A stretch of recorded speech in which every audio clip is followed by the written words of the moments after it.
eksklusif di sini diceritakan bahwa terletak di Afrika Tengah, Burundi. Nah, makanya kan sampai terkenal nih. Oten nggak usah hidup di Indonesia, tapi bilang di Burundi aja biar satu komunitas. Adalah salah satu 7 negara anggota komunitas Afrika Timur. Burundi dibilang di sini jelas ya, bukan kata saya. Apa di sini dikatakan? Burundi adalah salah satu negara termiskin di dunia. Nah, data valid loh ya. Ini tadi makanya kita berutang, oh kok miskin ya Burundi ini? Kenapa miskin? Makanya Yesus ini datang ke dunia ini ngapain? Tapi kita jangan menghakimi. Kita cek agamanya apa sih Burundi ini? Saya bilang kan begitu. Nah, karena kalau Islam ini pasti negaranya maju ya istilahnya. Tidak maju istilahnya sedang dari agama berkembang sampai maju gitu, nggak ada miskin ya kan. Kalaupun ada yang maju dihantam, mereka diusik-usik oleh mereka, diserang apa itu udah biasa gitu ya. Nah, di sini kita tahu Burundi ini agama apa? Kita tanya. Di sini kita baca ya, Burundi ini apa sih? Saya bilang agamanya kok miskin sekali, melarat dia bilang. Nah, di sini dari yang sama ya. Nih sama, ini data valid ini. Bukan kayak congor tadi. Wah, seperti gini. Di sini demografi religionnya di sini apa? Demografi keagamannya. Pemerintah Amerika Serikat memberikan total populasinya 12,7 pertengahan tahun 2002. Menurut sensus nasional bahwa 62% penduduk penyembah manusia. Jadi di sini ya, 62% penduduknya beragama penyembah manusia. Data valid loh. 62% adalah penyembah manusia dari Roma. Kemudian 21,6 dikatakan sama penyembah manusia juga. Gampang kok ini data. Ya teman-teman, kenapa sorry. Jadi ini ke data ya yang saya sampaikan. Jadi Burundi itu yang miskin ini 62% dibilang penduduknya beragama penyembah manusia Roma. Kemudian 21,6% penyembah manusia Protestan di sini. Terus di sini 2,3% adalah penyembah manusia juga. Jadi total semua penyembah manusia. Bukan kata saya, itu satu. Kenapa Burundi ini miskin? Karena memang penyembah manusia kan botol. Nah tentunya kemiskinan ini karena apa? Kan gitu. Makanya kembali ke tadi dikatakan mereka miskin ini menimbulkan kejahatan. Ya kan? Pasti miskin kejahatan. Nah makanya kita cek sekarang siapa negara yang jahat di dunia, kejahatan tertinggi di dunia. Kita cek, kita tidak boleh menafsir lagi teman-teman ya, Islam ini harus pakai data. Siapa negara yang jahat di dunia? Di sini ya kita pakai data. Siapa negara yang terjahat di dunia? Ini memang ya bukan ini ya, tidak boleh menyimpulkan ya. Bukan Islam yang survei, kalian sendirilah. Ini yang netral. Amerika ini kan termasuk orang netral ya. Kalau dalam hal seperti ini artinya dalam menyampaikan data seperti ini. Nah di sini teman-teman, siapakah negara yang tadi yang penjahat ini? Tentunya kemiskinan. Nah, ini ya, jahat. Apakah penyembah manusia atau penyembah Tuhan yang benar? Nah, saya pakai data. Ini gampang kok sekarang ini. Nanti jauh-jauh ke Indonesia ya, provinsi yang mayoritas penyembah manusia miskin. Botol. Maaf ya, kita jangan ngujak. Silakan Pipi. Oke. Kalau kita bicara pakai data ya. Oke, gue paling senang lawan Mbak Ali ini. Ini, bentar. Kita pakai data. Mana ini kamera gua? Ya. Makanya ini Tempo ya, Tempo, oke? Majalah Tempo. Nih Tempo Baal baca. Oke? Berapa rata-rata EQ orang Indonesia?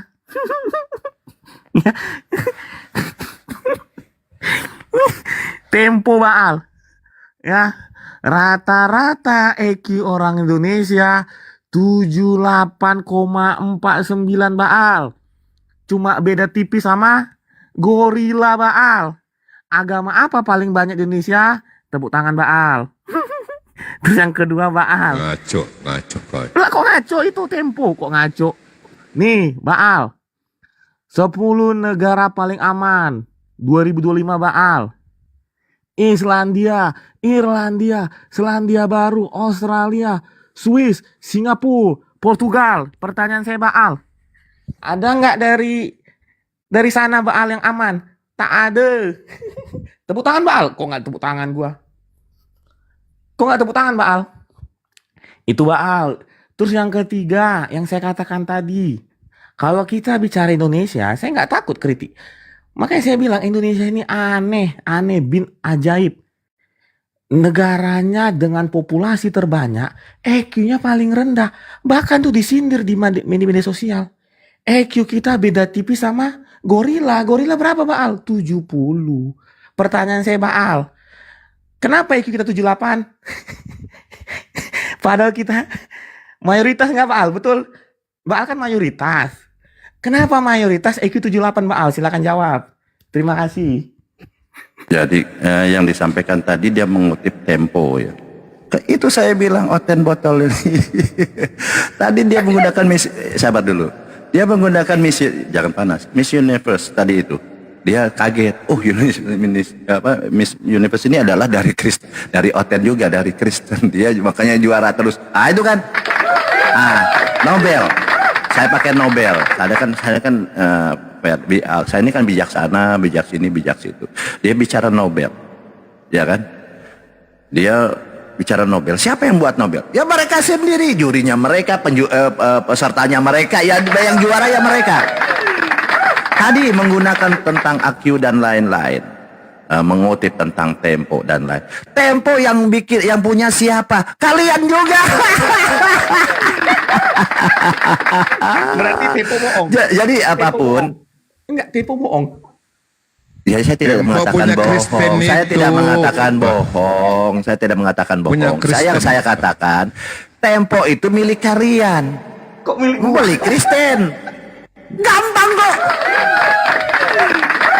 Jadi sumber mereka, Pipi ini mengambil dari sumber mereka, lalu mereka mengambilkan satu itu parameter. Padahal sumbernya mereka sendiri. Kalau Baal lain. Saya mengambil dari sumber mereka gitu kan. Dan yang ini istilahnya kalau di Amerika ini kan termasuk orang negara liberal ya, tidak terbentur dengan agama dan lain-lain.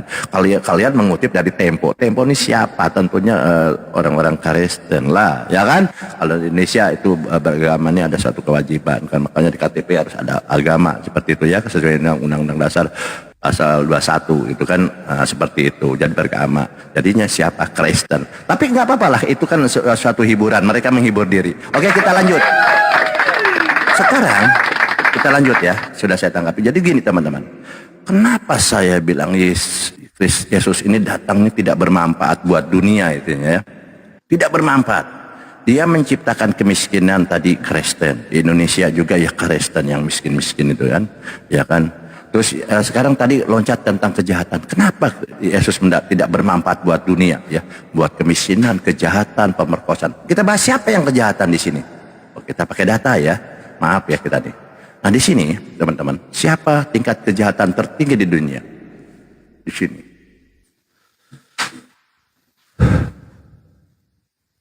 Siapakah tingkat kejahatan tertinggi? Di sini kita lihat ya.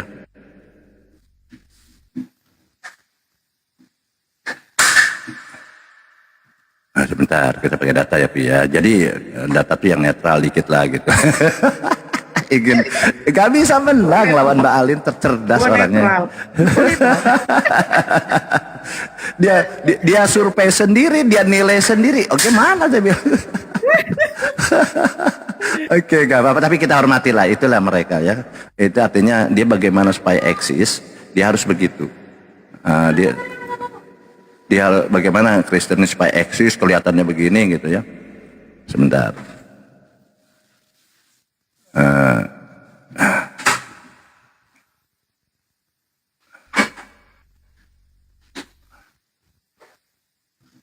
Tadi yang kedua materinya adalah kejahatan ya, kejahatan.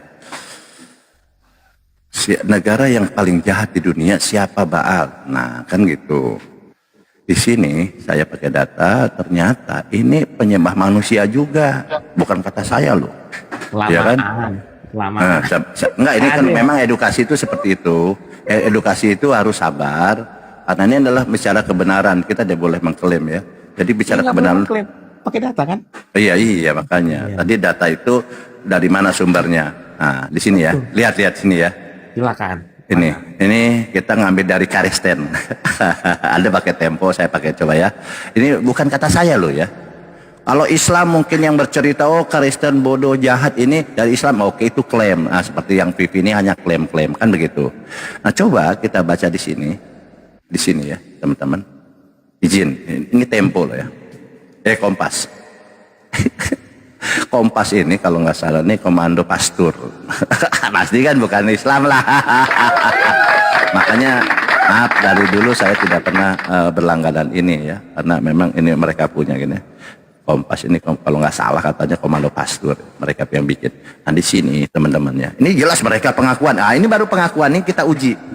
Jangan dia uji sendiri, dia ngomong sendiri, ngomong apa sendiri, dan nilai sendiri. Di sini ada di sini teman-teman. Dikatakan di sini 10 negara tingkat kejahatan, dia bilang apa? Tertinggi. Mana ya? Terus mana? 10 negara, sabar dulu. 10 negara dengan tingkat kejahatan tertinggi. Nah, oke, di Kompas nih ya teman-teman ya. Nih ya. Nih Kompas ya. Aku nih nggak pernah bertanya mana. Saya tuh bahasa santai aja gitu. Di sini dijelaskan siapa di sini. Ya kan ada berurutan ya. Sorry. Di sini disebutkan pertama Venezuela. Tingkat kejahatannya 83.76. Oke, Venezuela. Kita ambil satu aja. Siapa Venezuela? Kan begitu. Kok jahat sekali ini? 83.76. Ini jahat loh. Luar biasa ini. Kejahatannya setinggi itu loh. Hampir rata-rata semua jahat gitu loh. Nah, kita coba, benarkah bahwa Venezuela ini adalah jahat? Lalu apa sih? Ini menurut Kompas ya, maaf ya, Kompas. Ini jelas informasinya dari kalian dan kita suguhkan kepada kalian. Nah, lalu siapa Venezuela ini? Dia penyembah manusia atau penyembah Tuhan yang benar? Nah, kita lihat. Masih tetap kita ngambil dari situsnya ini ya, Amerika. Ini ya. Ya, di sini lihat. Dan tadi ada judulnya perikopnya laporan kebebasan beragama internasional Venezuela ini ya. Di sini apa agama di Venezuela? Penyembah Tuhan yang benar, apakah atau penyembah manusia? Kita kan tidak boleh menghakimi ya teman-teman. Di sini dijelaskan pemerintah memberikan populasi mencapai 30 juta meskipun menurut pertemuan kondisi antar lembaga pengungsi dan migran. Jumlahnya mungkin jauh lebih rendah mengingat Exodus. Nah, kemudian di sini bahwa 96%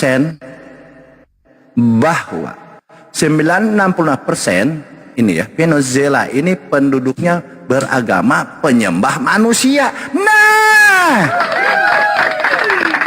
data valid ya. Data valid loh ya, kita tidak boleh menambah-nambah. Kita pun tidak ada kepentingan di sini kau mau nyembah manusia atau mbak. Tetapi kalau kita korelasikan antara kejahatan, kemiskinan, ini adalah penyembah manusia. Makanya mereka tidak ada sumbangsinya. Kecuali, makanya kenapa mereka menjajah di dunia ya, kemana-mana menjajah, karena miskin. Penjajahan ini adalah kejahatan. Nah di sini ya, jadi kembali lagi, itu tentang kejahatan. Dari kita kejahatan ya. Di sini saya bilang teman-teman, kenapa saya bilang? Apa sih manfaatnya Yesus datang ke dunia? Ini ya, kemiskinan itu Burundi, agamanya penyembah manusia. Venezuela kejahatan tertinggi di dunia, penyembah manusia. Nanti lari ke tentang siapa dari bentuk kejahatan tertinggi ini? Siapa ini? Afrika Selatan adalah pemerkosaan tertinggi di dunia. kejahatan banyak banyak macam, tapi pasti kejahatan yang paling dibenci ini adalah tentang pemerkosaan. Kenapa? Sehingga di dalam penjara ini kan, saya nih memang pernah gitu ya, berapa di dalam lingkungan mereka, itunya belajar dengan mereka. Yang paling benci adalah kejahatan dan korupsi. Mereka tidak terlalu benci, maksudnya benci tapi tidak terlalu ini. Tetapi kalau ada pemerkosaan, biasanya mereka langsung dikerjain. Mereka diperkosa juga biasanya. Ini pemerkosaan tertinggi siapa nih? Adalah Afrika Selatan. Agamanya apa? Penyembah manusia. Silahkan, kenapa? Apa sih manfaatnya Yesus datang ke dunia kalau hanya menciptakan kemiskinan, kejahatan, pemerkosaan, dan kebodohan? Silahkan Pipi, kita lanjut lagi nanti. Baal lupa nih Baal. Sepertinya Baal nggak lulus SD. Coba Baal Google penemu di dunia ini rata-rata 90% ke atas pengikut Kristus. Clear itu data. Ngaco kamu. Penemu. Saya bilang penemu. Ngaco kau. Ya, kita bandingkan saja. Siapa yang nemukan hitungan aljabar berkaitan dengan angka 1, 2 dan 3, 4, 5 biarkan dulu Bang. Biarkan dia. Ya kan berarti cuma aljabar doang kan. Graham Bell orang apa? Ngaco, orang Kristen. Ya santai dong. Gue sama Baal nggak ada emosi-emosinya Bang. Jadi kita kan main data kan. Terus emosi, cuma kasih tahu aja. Saya kasih tahu aja. Lanjut. Bapak. Lanjut. Nih. Bentar. Sebelum lanjut, saya sapa dulu. Assalamualaikum Gurunda, Bang Dewa. Waalaikumsalam warahmatullahi wabarakatuh. Semuanya selamat siang. Assalamualaikum warahmatullahi wabarakatuh. Waalaikumsalam Gurunda, Bang semua. Ya, sehat selalu. Kawan nih ngomong aku Gurunda gini, Gurunda yang sangat besar sekali ini. Aduh, luar biasa Gurunda. Iya, gimana teman-teman sekalian? Ini bahas apa kita? Iya, langsung aja Gurunda. Jadi poinnya gini Gurunda, Siap. tadi kan berbicara tentang sebenarnya umum-umum saja saya bilang. Oh, siap. Kenapa Kristen ini botol tuh Kristen, botol tuh oten botol kan gitu. Nah, saya kan tentu harus didukung dengan data-data, tidak hanya congor gitu kan. Biasanya oten kan congor gitu Gurunda ya. Iya, kita data, ternyata dari data dari beberapa kategori ya. Saya mengambil kategori yang terkorelasi ya. Kemiskinan ini kita kenal, makanya Gurunda selalu Burundi ya. Memang Gurunda mengatakan gitu, Burundi ini miskin gitu kan. Kejahatan, pemerkosaan dan pendidikan, kebodohan. Saya bilang kenapa sih, apa sih manfaatnya Yesus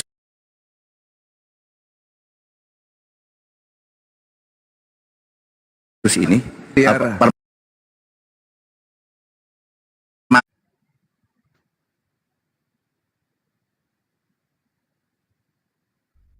Dan kebodohan. Padahal mereka ini sudah jingkrak gitu, kesurupan gitu ya. Tetapi apa manfaatnya gitu? Gitu Gurunda, mungkin dilanjut, luar biasa materi Gurunda Iya. luar biasa.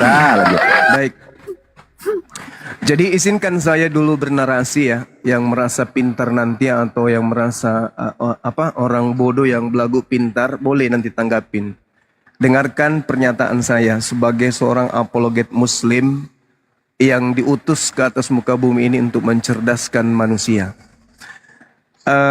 Kita tahu bahwa ketika berbicara mengenai siapa yang pintar, Islam atau Kristen, maksud saya dalam hal ini adalah orang-orangnya, bukan agamanya. Kalau agamanya udah jelas, karena agama Kristen itu orang masuk Kristen itu tidak menggunakan akal, nggak boleh pakai akal. Kalau pakai akal pasti dia nggak bisa masuk Kristen.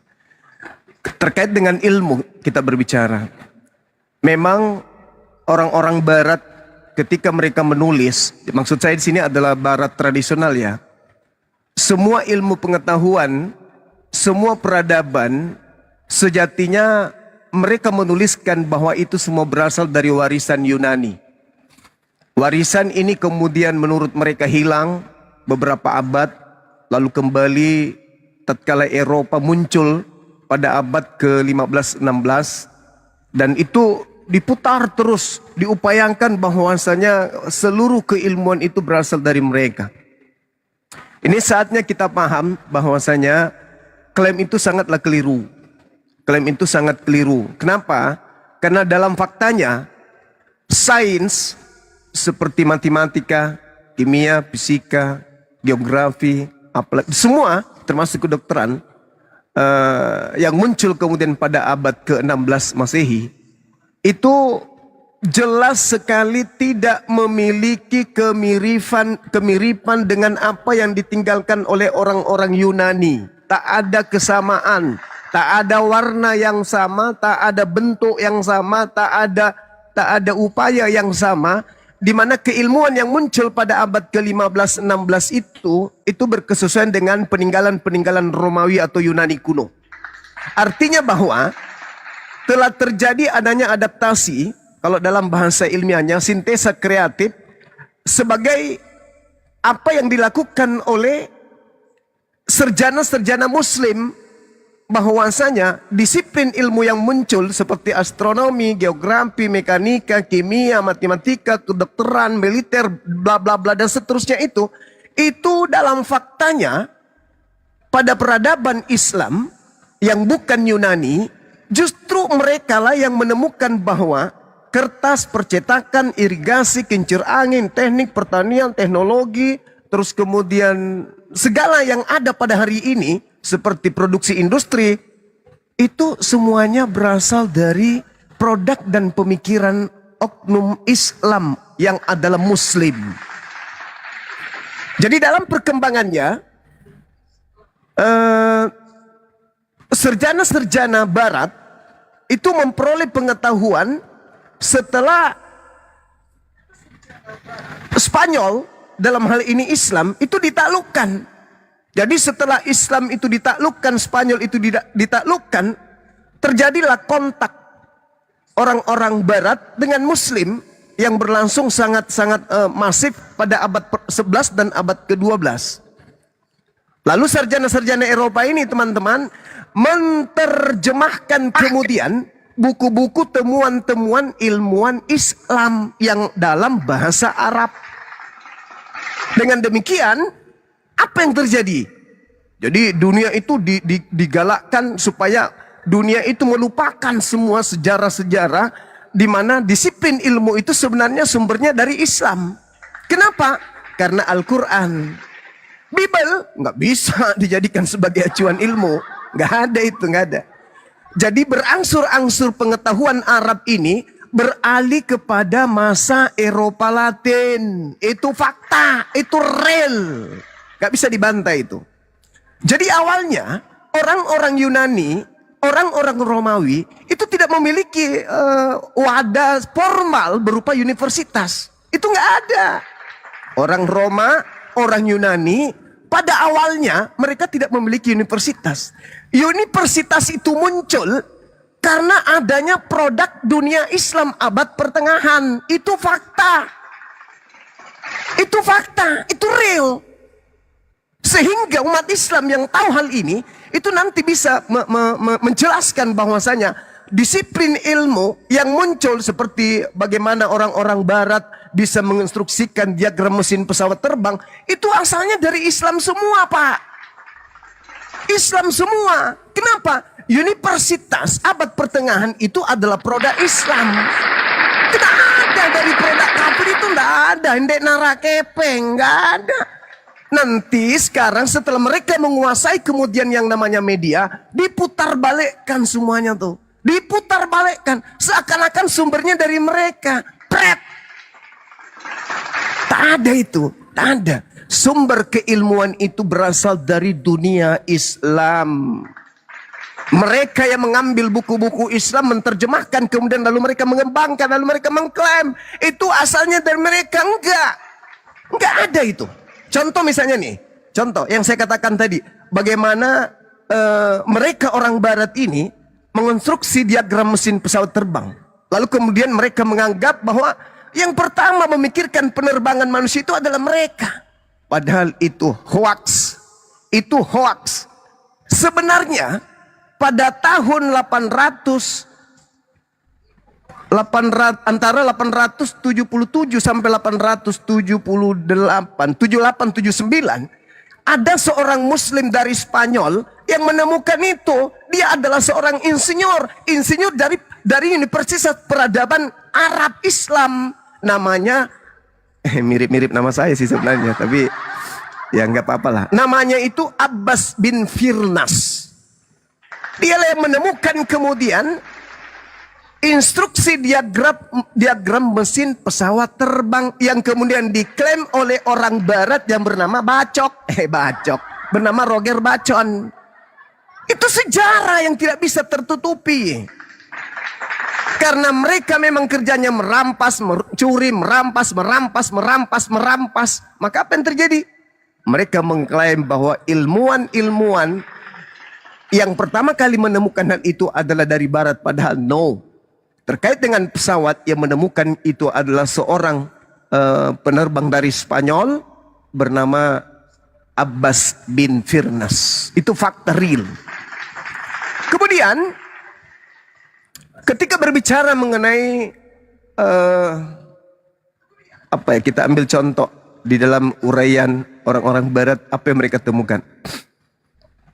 Misalnya apalagi ya? Contoh-contoh misalnya bagaimana orang-orang mengenal cermin misalnya. Cermin atau kaca. Itu orang-orang barat lagi-lagi mengklaim mereka yang menemukan itu. Padahal di Spanyol, di Andalusia pada abad ke-11 Masehi, orang-orang sudah menemukan itu. Dan lagi-lagi yang menemukan itu adalah seorang ilmuwan yang adalah Islam. Tak ada kemudian penemu-penemu itu dari mereka. Itu hanya bagaimana cara mereka membuat dunia ini seakan-akan digiring bahwa mereka yang menemukan ilmu pengetahuan. Contoh misalnya gini. Ketika berbicara tentang kita tahu Galileo itu kita paham karena itu sudah masuk merambah ke pengajaran umat Islam dari sejak kecil. Bagaimana Galileo itu adalah dikatakan orang yang pertama yang menemukan pendulum. Padahal faktanya alat untuk menemukan pengukur waktu itu ditemukan oleh Ibnu Yunus. Seorang yang berdarah Kairo, Muslim dia, yang menemukan kemudian bagaimana alat digunakan untuk mengukur waktu. Muslim, tapi diklaim itu adalah karya Galileo. Memalukan sekali. Bagaimana kemudian Newton pertama kali diklaim bahwasanya cahaya putih terdiri dari berbagai warna bla bla bla bla bla. Ditemukan katanya orang barat lagi tuh. Padahal faktanya Ibnu Al-Haysham dan Kamaluddin Al-Farisi yang lebih dulu melakukan penyelidikan tentang cahaya. Diklaim lagi. Wah, mereka lagi. Cuman karena umat Islam itu sama seperti Quran. Ilmu yang berasal dari Quran itu sama seperti temuan-temuan para ilmuwan. Apa itu?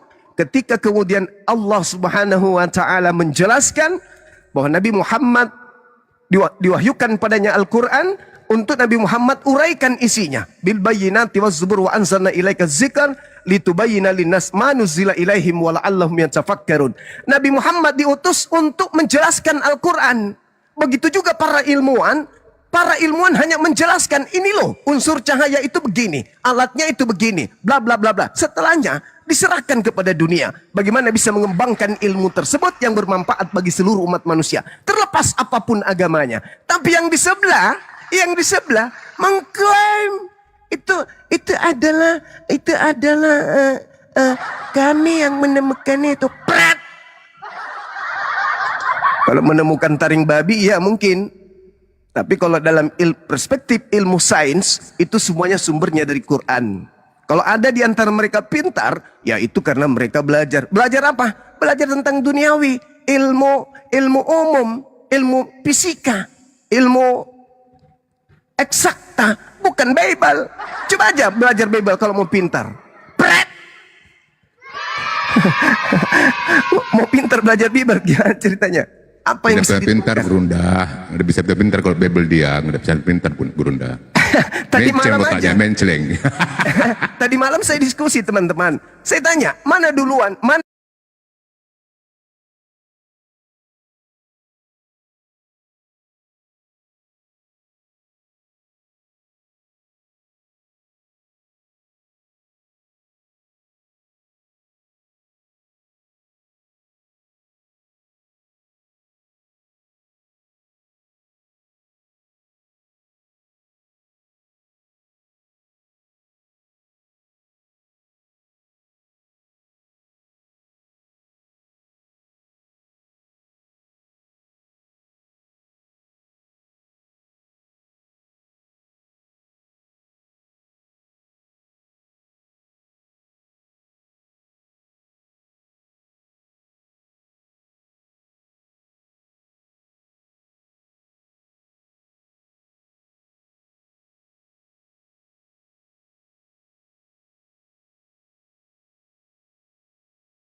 Silakan. Oke, saya baca silakan terjemahannya Om. ya.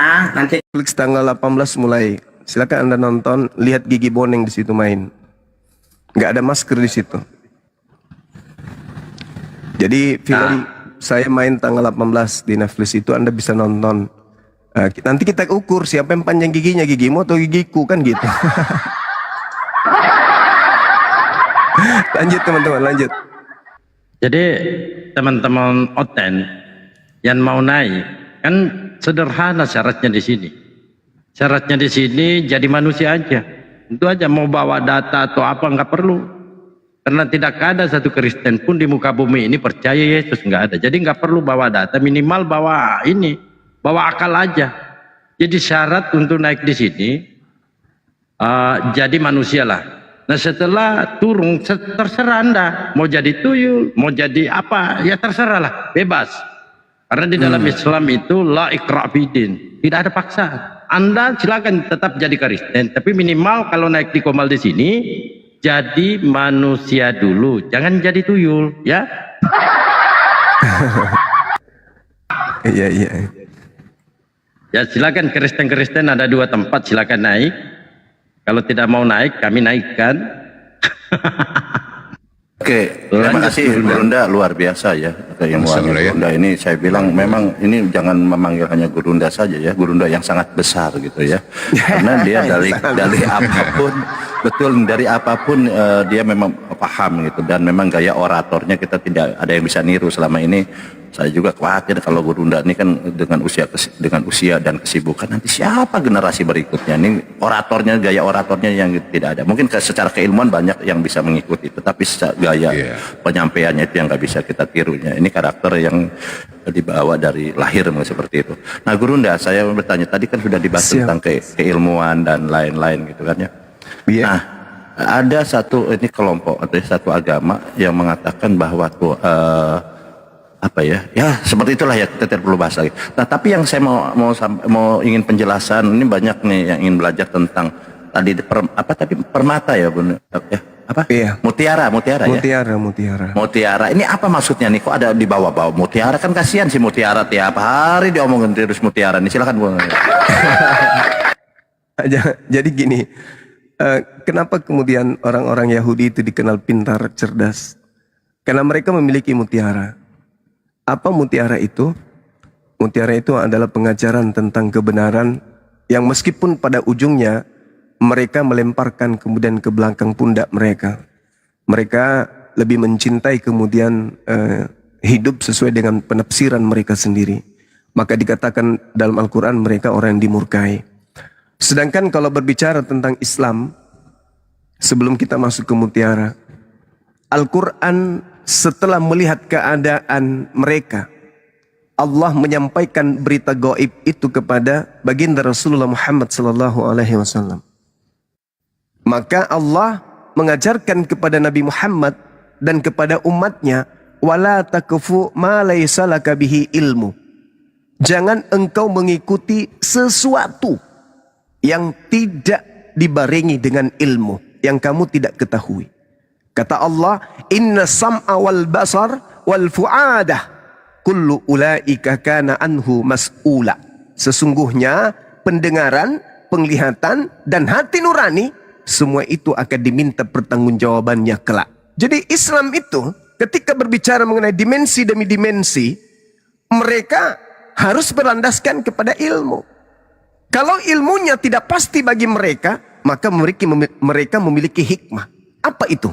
Orang mengatakan orang Islam Indonesia itu cuma bisa baca Arabnya saja Quran itu. Tapi mereka tidak ngerti, kata mereka. Tapi hikmah di balik itu semua, umat Islam boleh dikatakan mereka tidak ngerti artinya.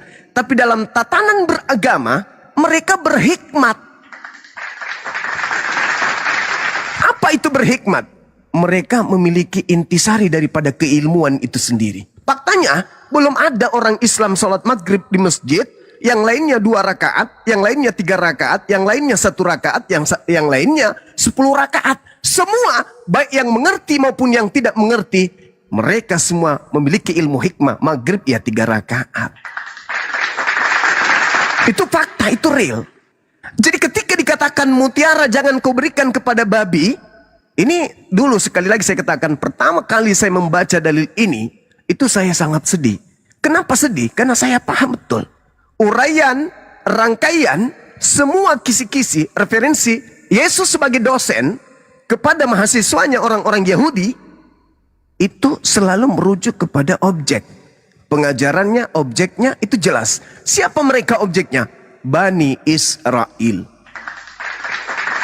Al-Quran mengatakan, Inni Rasulullahi ilaikum, ya Bani Israel. Jelas itu.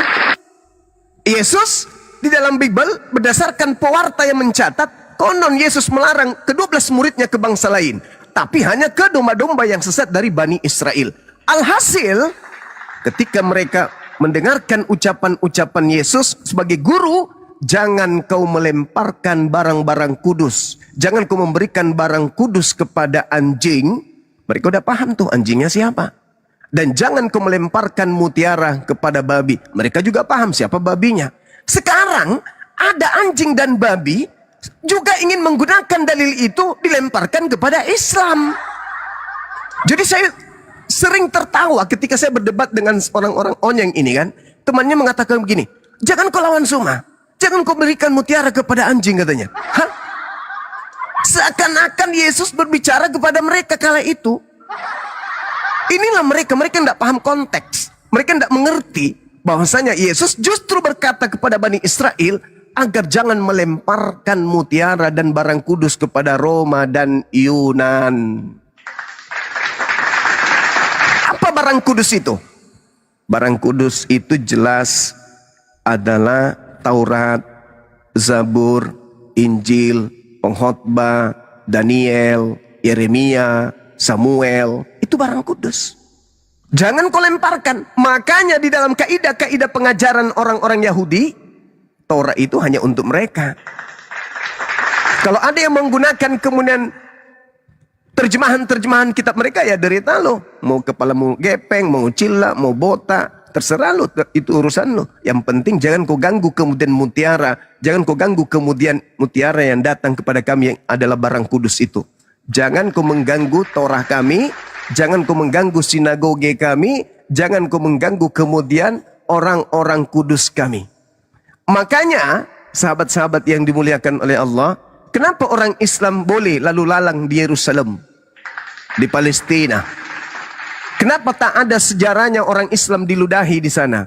Karena mereka sadar bahwa barang kudus itu pun bisa dimiliki oleh umat Islam. Karena umat Islam adalah orang-orang kudus. Umat Islam itu adalah orang-orang kudus.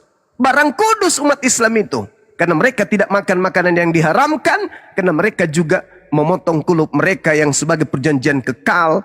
Eloa Abraham, Eloa Ismail, Eloa Ishak, Eloa Yakub. Nah sedangkan mutiara, Islam punya mutiara. Apa itu? Al-Quran, As-Sunnah. Mereka enggak. Maaf nih, maaf. Mereka enggak memiliki mutiara itu. Mereka tidak punya Injil. Mereka tidak punya Torah, mereka tidak punya kitab Tanak. Tidak ada sama sekali. Itulah mutiara itu. Maka sekali lagi saya katakan bahwasanya ketika berbicara mengenai kecerdasan, kepintaran, bagaimana mungkin manusia-manusia yang tak memiliki hikmat, tidak memiliki mutiara bisa lebih pintar daripada umat Islam? Bagaimana mungkin? Bagaimana mungkin? Nah kalau dinilai bahwa di Indonesia keterbelakangan menurut penilaiannya dia, itu karya dia sendiri, itu buatan-buatan mereka sendiri. Buktinya belum juga ada dikatakan bahwa Indonesia tertinggal dalam segi dunia, dalam segi pendidikan, enggak juga kok, enggak juga. Cuman negara Indonesia kan baru berapa tahun aja nih habis dijajah oleh orang-orang yang mengaku kasih.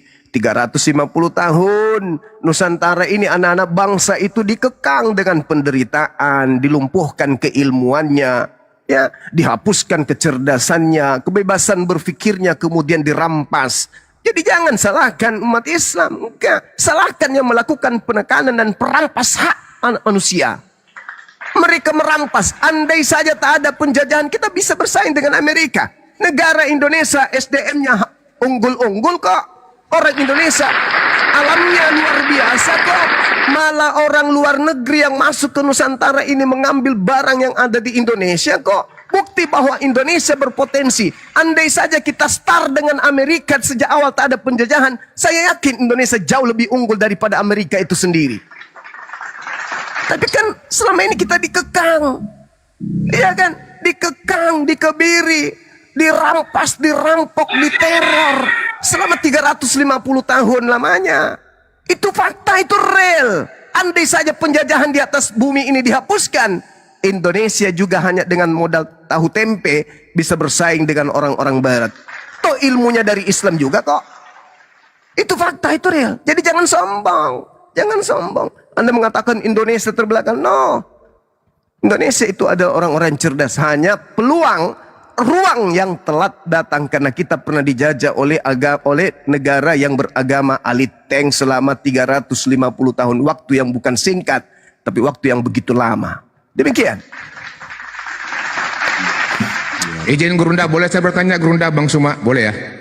Boleh, saudara. Boleh. Iya. Dibagi Ada sebanyak. 14 Iya. 24 jam. Begini, ini dulu Bang, siapa nih? 4,3. Waduh. Udah 4 saja dah, 4 hadis. Udah 4 saja dah, 4 hadis. Dalam 15 Host menit. di mute, host. Selama 16 tahun mendengar Kerja host.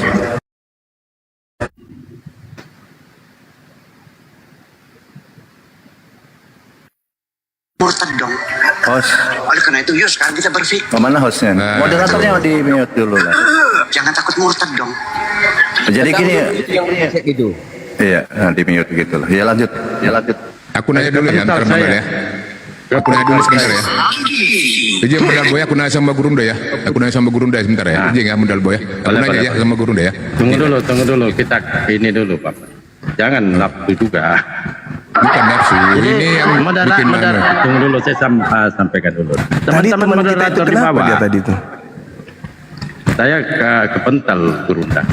Jadi teman-teman di bawah, ya kalau saya kepental, ada cuplis begitu, di mute aja atau dilempar aja.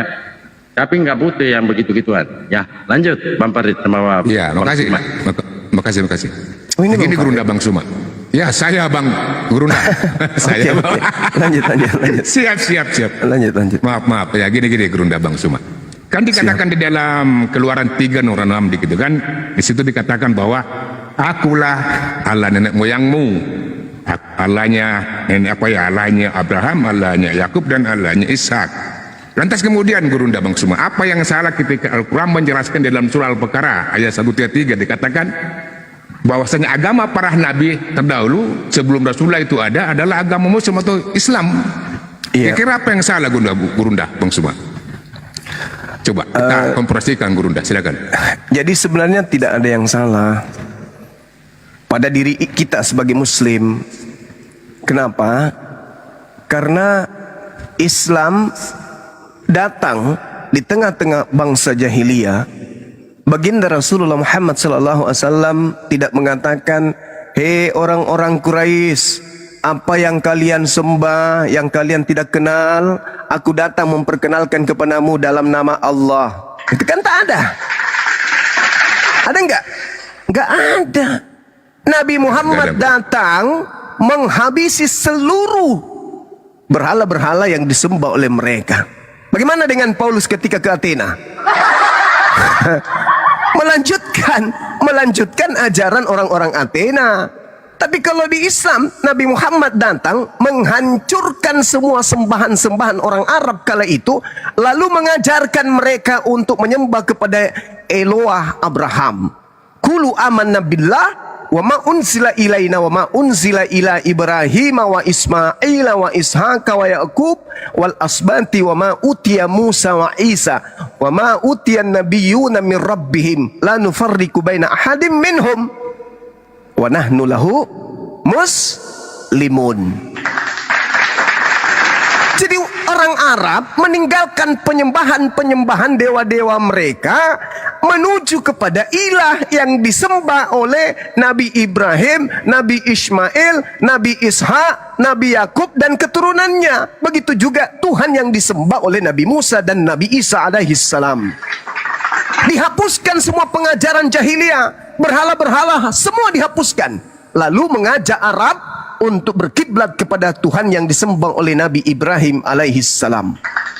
Itu di Islam, berbeda dengan mereka. Tanya, hei saudara-saudaraku, onyeng, ketika Paulus datang ke Antioquia, datang kemudian di Kiliki, datang kemudian di Filipi, datang kemudian di Pelemon, lalu kemudian ke Athena, lalu kemudian ke Roma. Apakah Paulus melarang mereka menyembah dewa-dewa mereka? Kalau melarang, mana dalilnya? Malah di dalam Kisah Para Rasul 17, Paulus berkata, aku masuk ke dalam kuil kalian dan saya menemukan di atas mimbar tertulis dewa yang tidak dikenal, agnostos theos. Paulus mengatakan apa? Dewa yang kau sembah selama ini yang kau tidak kenal itu, inilah yang aku ajarkan sekarang. Siapa? Kristus Yesus. Ya ampun. Berarti Paulus dengan kata lain mengajak orang-orang Athena untuk menyembah kepada dewa yang mereka yang tidak kenal dalam nama Yesus Kristus. Itu fakta. Maka jangan disalahkan kalau hari ini sedikit lagi mereka merayakan 25 Desember. Kenapa? Karena ternyata berdasarkan Kisah Para Rasul 17, Paulus mengatakan apa yang kalian sembah, yang kalian tidak kenal, inilah yang aku ajarkan sekarang. Apa itu? Menyembah kepada Kristus Yesus. Nah, kalau Islam tidak. Islam jelas. Islam meninggalkan orang Arab, meninggalkan sembahan-sembahan mereka yang terdahulu, lalu kemudian menyembah kepada Tuhan yang disembah oleh Nabi Ibrahim. Am kuntum syuhada idh hadara Ya'qubal maut iz qala li banihi ma ta'buduna min ba'di qalu na'budu ilahaka wa ilaha abaika Ibrahim wa Ismail wa Ishaq ilaha wahida wa nahnu lahu muslimun. Nah, itu fakta, itu real. Nah, ada nggak di kitabnya orang Yahudi? Ada. Di mana di kitabnya orang Yahudi diterangkan hal yang sama? Kejadian 17 nomor 6 nomor 7. Apa katanya? Aku akan mengadakan perjanjian kekal. Dengan siapa? Dengan engkau wahai Abraham. Siapa lagi? Dengan anak-anakmu. Siapa lagi? Keturunan anak-anakmu. Siapa lagi? Secara turun-temurun. Bahwa mereka akan menyembah aku. Aku akan menjadi Tuhannya sampai selama-lamanya. Ilaha wahida wa nahnu lahu muslimun. Jadi apa yang disembah umat Islam adalah apa yang disembah oleh Nabi Ibrahim dan keturunannya. Itu fakta, itu real. Demikian Bang, silakan. Masya Allah, luar biasa Gurunda Bang Suma. Ya, lanjut. Itu ada Bang Junaidi. Bang Junaidi dari Kristen atau dari mana Bang? Bang Junaidi, speak up di oke.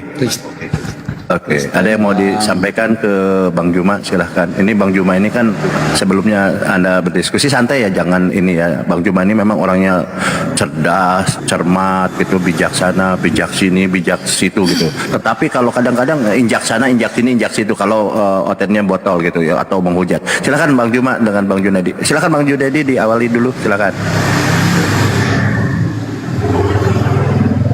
Ya, selamat pagi Bang Juma. Pagi. Selamat pagi Bang Dalbu dan semuanya. Malam. Pagi bang. Lanjut bang. Silakan bang. Diskusi bang. Ya. Ya, saya senang mendengar Bang Juma ini kalau menyampaikan tausiahnya lah kan di situ, dikomal-komal kan di situ. Orangnya memang cerdas Bang, luar biasa, menguasai Al-Quran dan menguasai Alkitab, saya lihat di situ. Nah, namun demikian, ya begitu juga di komal-komalnya Kristen, ya kan. Dan ada juga orang-orang yang cerdas sepertinya Bang Juma ini, ya penyampaiannya juga tajam ya di situ. Dan kedua-duanya sih baik dari Kristen maupun dari Islam, dari Bang Juma ya saya menghargai. Cuman saya hanya lebih menghargai perbedaannya saja Bang. Karena apa? Ya kan, untuk beragama itu kan kita punya hak asasi masing-masing. Dan saya juga menyadari bahwasanya hidup di tengah-tengah saudara-saudara kita yang Islam kan di situ.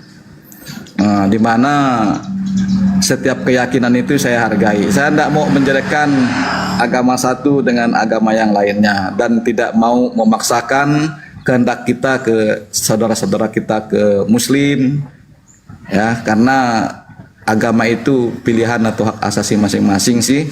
Begitu saya Bang Juma. Iya. Pada prinsipnya Islam juga demikian adanya.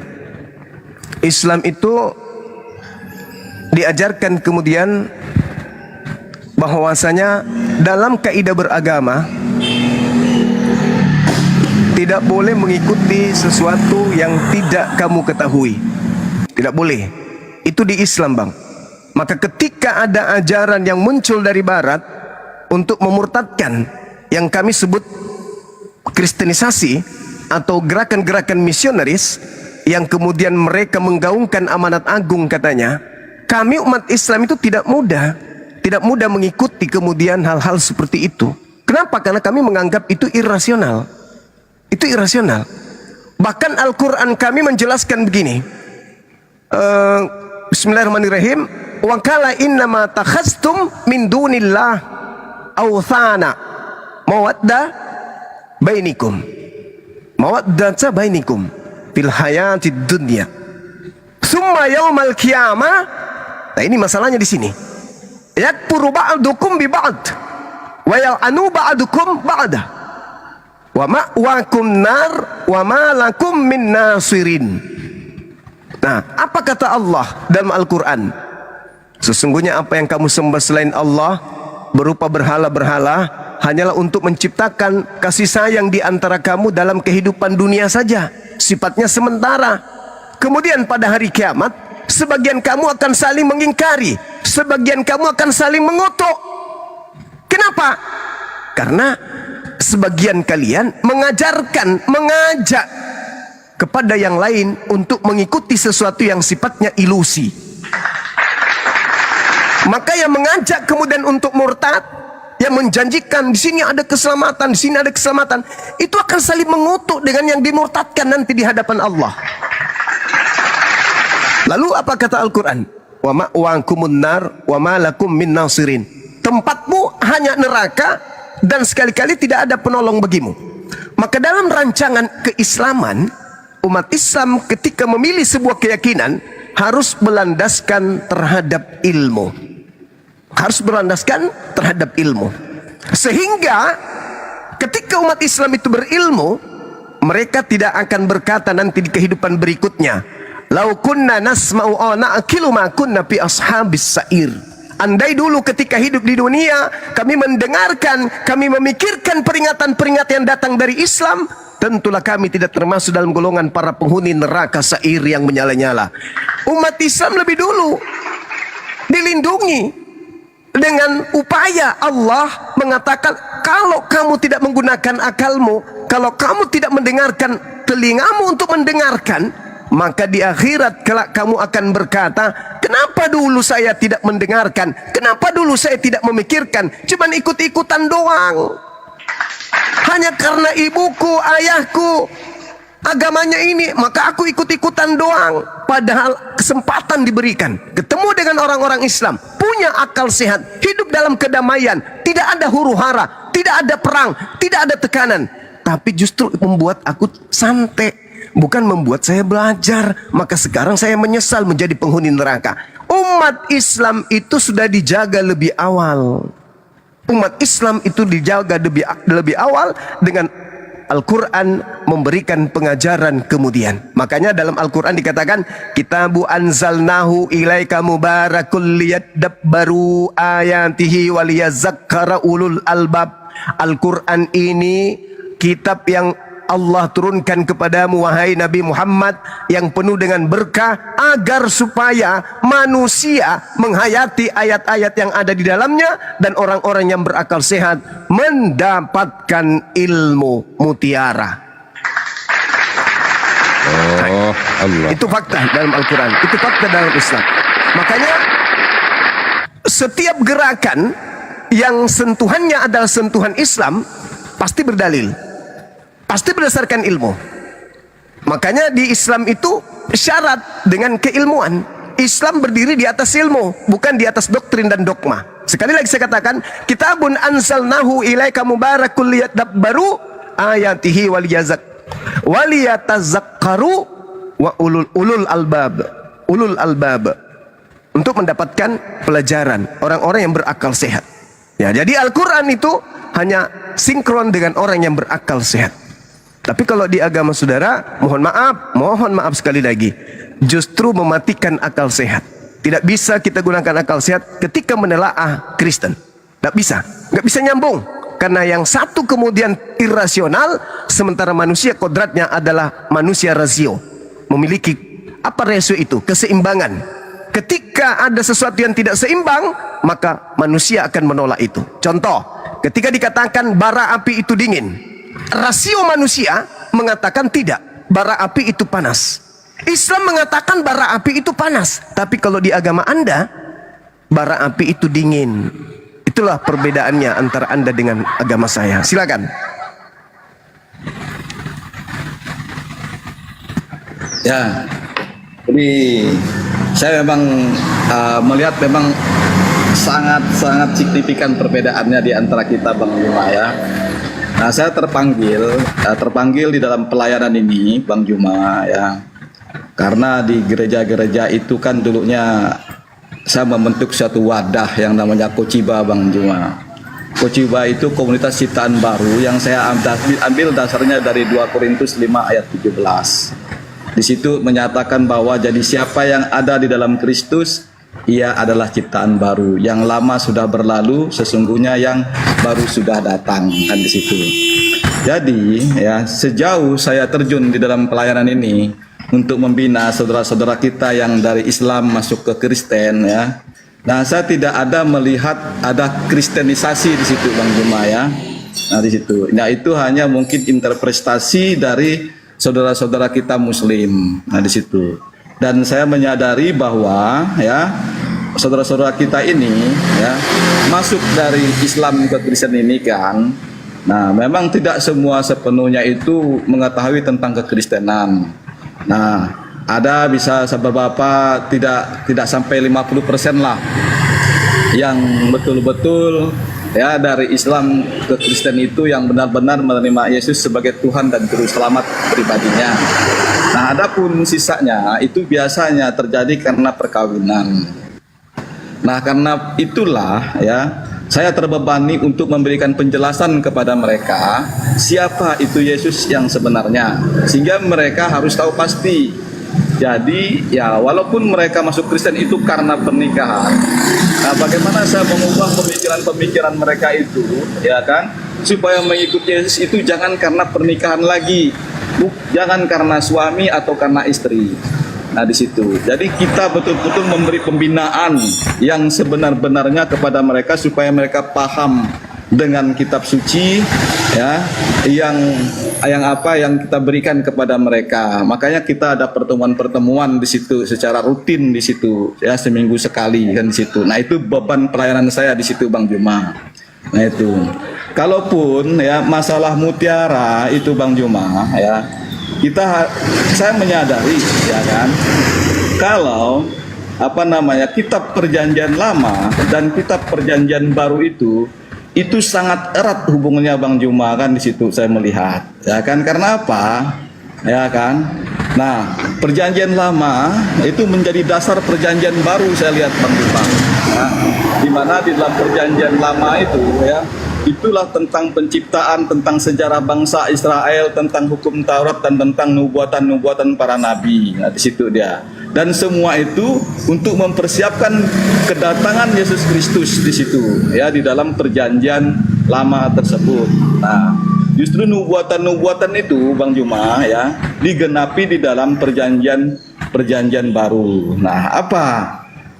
Ya, yang digenapi di situ di dalam perjanjian lama, yang mengenai Mesias akan lahir, Mesias akan menderita, dan Mesias akan membawa keselamatan di situ.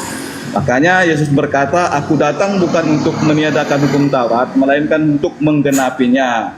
Nah, di situ. Jadi perjanjian lama itu menekankan hukum, Perjanjian baru itu menekankan kasih karunia di situ Bang Juma. Jadi PL fokus pada hukum Taurat dan ketaatan lahiriah sebenarnya di situ Bang Juma. Nah di situ harus taat semua kepada hukum-hukum di situ. Nah sementara dalam perjanjian baru itu ya fokus kepada iman kepada Kristus ya di dalam perubahan hidup kita. Jadi relasi kita ya dengan apa di dalam perjanjian baru itu antara hati kita, pikiran kita kepada Tuhan di situ tidak terikat kepada hukum-hukum dari situ. Nah, kita utamanya di situ hukum yang tertinggi itu kan yang dibawa oleh Yesus itu adalah kasih Bang Jumana di situ. Itulah Bang ya. Jadi Yesus itu ya hukum yang utamakan itu kasih. Nah di situ. Nah ini adalah salah satu rencana keselamatan ya yang diberikan oleh Tuhan kepada kita. Nah itu walaupun perjanjian lama itu Allah bekerja melalui bangsa Israel. Dalam perjanjian baru. Ya oke lah, udah oke. Kalau tidak panjang ya silakan lah. Saya tutup dulu ya, silakan. Iya. Ya, inilah yang saya katakan bahwa Kristen ini tidak memiliki mutiara, tidak memiliki ilmu. Karena Yesus memang melarang murid-muridnya untuk melemparkan kemudian mutiara itu kepada babi. Anda berbicara mengenai kasih. Yesus sendiri mengatakan yang mengasihi aku adalah yang melakukan pekerjaan yang juga aku kerjakan.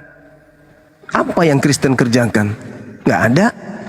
Nah, itu yang pertama. Kemudian mungkin saudara harus lebih memperdalam lagi keilmuan saudara tentang Bible itu sendiri. Ketika Anda menjadikan 1 Korintus atau 2 Korintus Anda jadikan sebagai alat untuk memurtadkan orang, Anda lupa. Bukan Anda lupa, Anda nggak tahu mungkin Paulus menulis surat Korintus itu bukan untuk orang Indonesia. Paulus menulis surat Korintus itu hanya untuk orang-orang yang ada di Korintus, tepatnya di Korintia tengah selatan Yunani. Coba Anda baca deh.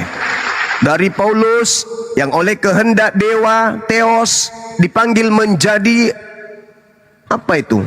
Utusan, pengutus atau utusan Kristus Yesus, dan dari Sostenes saudara kita kepada jemaat Theos yang ada di Korintus.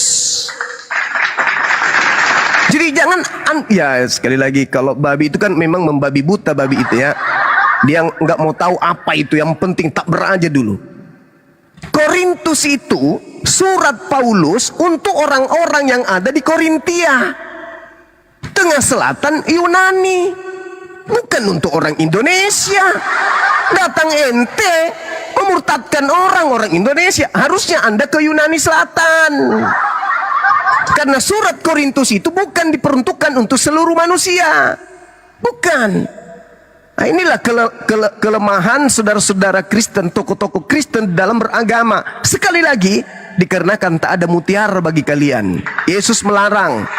Jadi Korintus itu Bang, ditulis tahun 55 sampai tahun 57 Masehi, diperuntukkan untuk kelompok spesial, yaitu jemaat dewa-dewa yang ada di Korintus sana, bukan yang ada di Indonesia. Anda salah itu, Anda keliru. Coba Anda renungkan lagi. Anda susah kalau mau merenungkan juga karena tak ada ilmu soalnya. Jadi seperti itu. Sekali lagi, ketika Yesus datang, Anda katakan dia datang untuk menebus. Nah ini lagi, Yesus datang untuk kaumnya Bani Israel. Anda salah lagi di situ.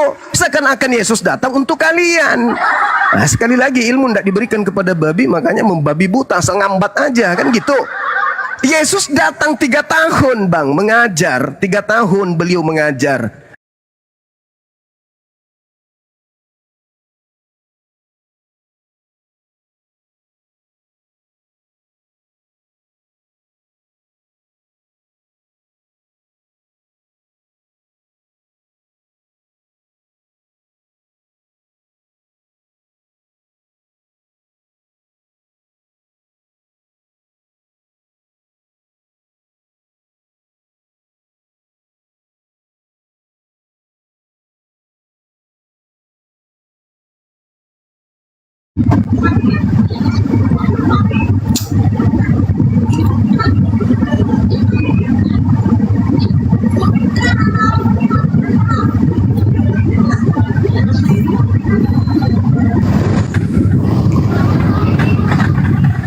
Mau ke pental. Tombak. Ditombak. Waduh. Suara saya kedengaran, Bang? Kedengaran jelas. HP panas nih. Nah, coba kau tadi taping. Kau Kristen. Mana dia?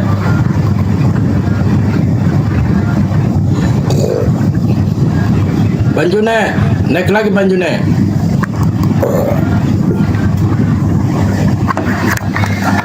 Banjune, naik lagi.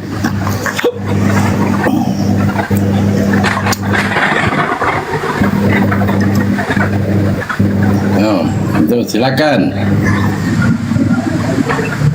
Banjune. Ya.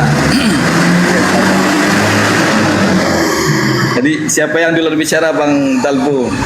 Ya, sekali lagi saya simpulkan, Bang, bahwasanya Yesus mengatakan bahwa dalam Yohanes 14:15, jikalau engkau mengasihi aku, maka engkau akan menuruti segala perintahku. Ini ucapan Yesus kepada siapa?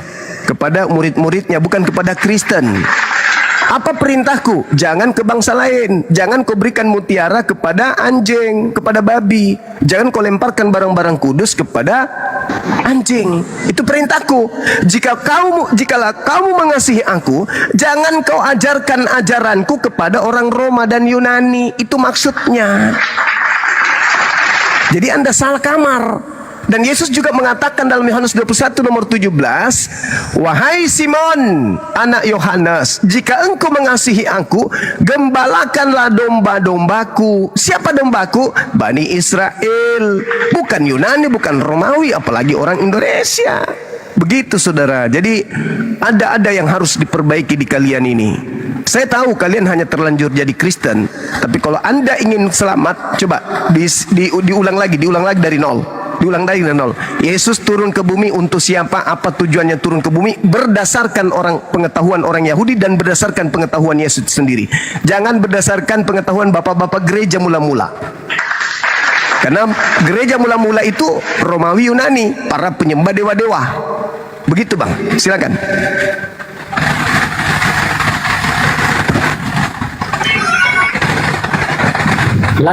Silakan Bang Junedi. Ya Bang, ya. Sejauh pemahaman saya Bang, ya kan. Sebenarnya Yesus itu diutus bukan hanya untuk bangsa tertentu saja, ya. Bahkan pemahaman saya itu Yesus itu diutus untuk segala bangsa, untuk semua bangsa yang terdapat di dalam Matius 28 di situ Bang. Nah di situ. Makanya saya membaca Alkitab juga enggak sepotong-sepotong atau enggak hanya surat-suratnya hanya surat-surat tertentu saja kan di situ, atau Injil-Injilnya Matius, Markus, Lukas dan Yohanes kan di situ. Nah itu. Nah pemahaman saya bahwa Yesus itu datang bukan hanya untuk bangsa Israel saja. Memang ada ayat yang mengatakan bahwa di dalam Matius 15:24 itu aku diutus hanya kepada domba-domba yang hilang dari bangsa Israel. Saya tahu di situ Bang, di situ. Nah itu. Tetapi Bang, ya kan, di dalam perumpamaan Samaria itu juga ya, di situ di dalam ketika dalam Matius 8 ayat 10 mengenai perwira Romawi dan perempuan Kanaan kan di situ. Nah itu, tetapi setelah kebangkitan, misi Yesus itu kan menjadi universal kan di situ. Seperti yang saya katakan di dalam Matius 28 ayat 19. Ya, pergilah jadikanlah semua bangsa muridku di situ. Juga terdapat di dalam Yohanes 3 ayat 13. Karena begitu besar kasih Allah akan dunia ini sehingga Ia mengaruniakan anak yang tunggal supaya setiap orang di situ. Nah, kalau setiap orang atau semua orang ya, tidak ada sekat lagi Bang, tidak ada sekat lagi, tidak ada antara orang Yunani dan orang Yahudi, tidak ada lagi hanya bangsa-bangsa tertentu. Nah, kalau semua orang ini Bang, berarti kan menyeluruh di sini Bang. Semua kan di situ. Ya, setiap orang kan di situ. Baik dia bangsa apapun, baik dia suku apapun, di situ dia Bang. Nah, di situ. Nah, kalaupun ya kan, apa yang dikerjakan orang Kristen Bang, kan di situ yang seperti Abang katakan tadi ya Kak, saya melihat di sini Bang, ya kan, karena keselamatan itu kan adalah anugerah Allah di sini Bang, ya, yang juga terdapat dalam Efesus di situ, sebab karena kasih karunia kamu diselamatkan oleh iman di situ Bang, menekankan iman kita supaya ya percaya kepada Yesus Kristus, karena tidak ada jalan lain lagi Bang selain hanya Yesus Kristus yang terdapat di dalam Yohanes 14 ayat 6 kan di situ. Ya, di situ dia mengatakan akulah jalan dan kebenaran dan hidup. Nah, tidak ada seorang pun yang sampai kepada Bapa tanpa melalui aku. Ini juga merujuk kepada orang lagi Bang kan di situ. Tidak ada sekat-sekat lagi Bang di situ. Ya, karena orang keselamatan ini kan bagaimana kita bisa pribadi kita Bang kan di situ dia. Bagaimana hubungan kita dengan Yesus? Pertama dengan percaya, dengan iman kita kepada Yesus Kristus sebagai Tuhan dan juru selamat kita. Nah, itu kita bertobat, berbalik dari segala dosa-dosa kita dan menerima Yesus dalam hidup kita Bang kan di situ, sesuai dengan Yohanes 3 ayat 16 tadi.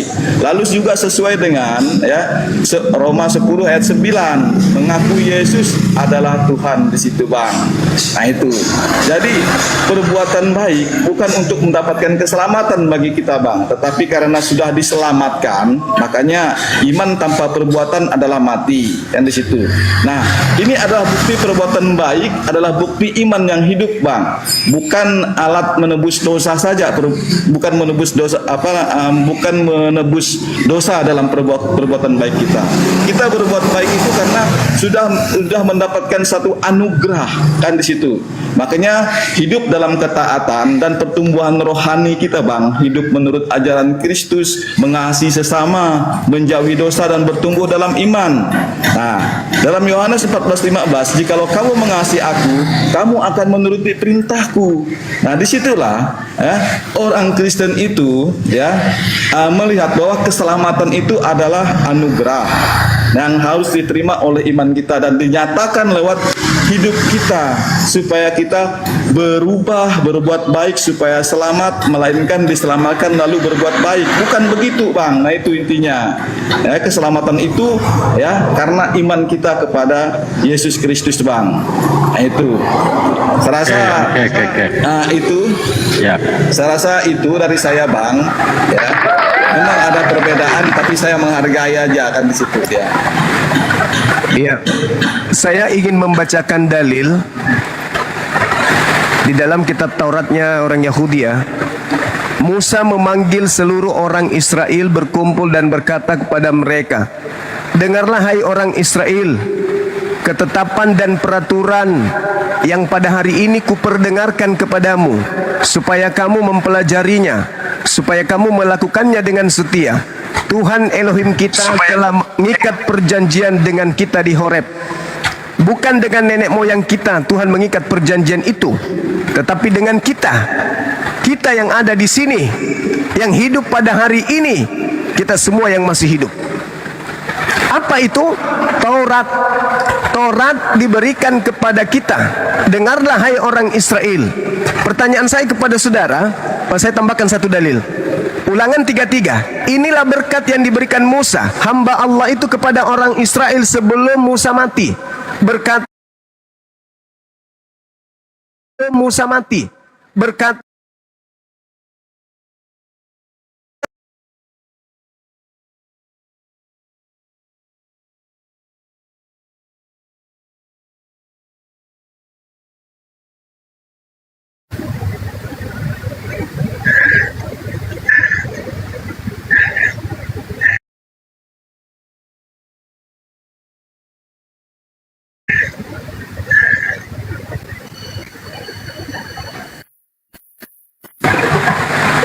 noise.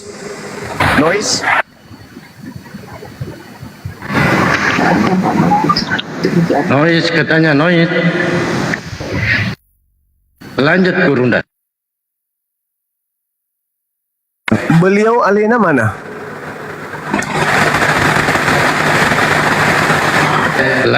Lagi saya cari. Opo komal ini komal elek gitu, ungkat terus. Banyak yang nombak. Banyak yang panas di bawah. Dasar Gurunda. Ya mereka ini di Gurunda dimanapun berada, mereka kejar gitu. Dia senang, benci tapi rindu. Kan botol-oten ini, ya Allah. Kalau nggak suka kan nggak usah ditonton, gampang saja kan. Tapi Gurunda boleh tadi sebelum Bang Junaidi naik lagi dibahas, saya tadi masih punya catatan yang saya tangkap begini. Jangan berikan mutiara kepada babi, itu kan poinnya. Iya. Tadi mengatakan bahwa mutiara itu adalah hikmat pengajaran yang datang kepada utusan Tuhan ya, kepada Abraham, Ishak, Yakub, Ismail sampai Musa dan Daud, bahkan kepada Isa alaihissalam, bahkan kepada baginda Rasulullah ya Muhammad sallallahu alaihi wasallam. Nah, hikmat itu diantaranya adalah pengajaran tadi itu berupa Jabur, Mazmur, Injil, tentunya Al-Quran. Tapi kalau bicara tentang Yesus ini kan berbicara tentang Jabur, Mazmur gitu ya, atau Taurat seperti itu ya. Siap. Ternyata betul Bang Juma ini memang luar biasa ya, pintarnya gitu ya.